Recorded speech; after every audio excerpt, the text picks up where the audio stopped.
having little or no concern for oneself, especially with regard to fame, position, money, etc. I appreciate your presence today as we celebrate the volunteer service of the late Myrtle Robinson Wilson. So many of us get caught up in our own everyday life that we forget about the less fortunate.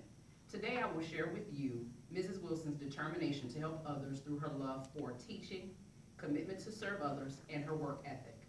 I must first paint the picture of the type of committed, caring, and thoughtful person she was, beginning way before she even had a job.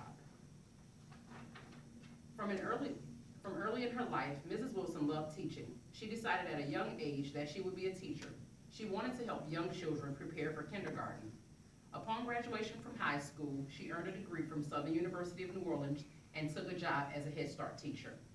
Teaching children became a family affair.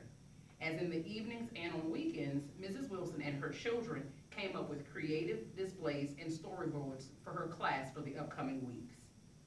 Even though teaching 4-year-olds was fulfilling, she still wanted to do more and help others.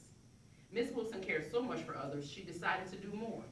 In the progression from teaching children, she decided that there were so many other people that needed her services. Mrs. Wilson began at the age of 30 volunteering at the VA hospital. She loved going to the hospital after work to volunteer and read to the injured and sick veterans. She was so excited about helping the veterans that the kids in her class also became a part of it by drawing pictures and sending letters to the veterans.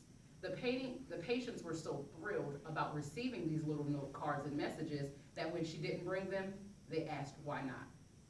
For some patients, the drawings were all they had, and they were without family or friends to come and visit with them.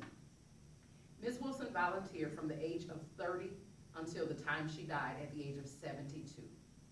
Mrs. Wilson clocked more volunteer hours than any person at that time in the history of the VA hospital in New Orleans, Louisiana.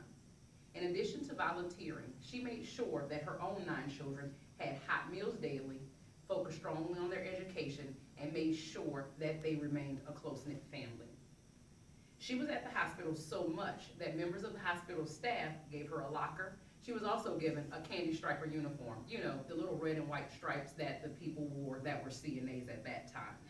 I hope you understand how dedicated she was to those who she was paid to serve, those who she served in her home, and those who she voluntarily chose to serve at the VA hospital. I provided insight into her life via her love for teaching, her commitment to serve others, and her work ethic. In her words, if you put good out, you will get good in. I hope her life inspires others to go out and serve. Thank you.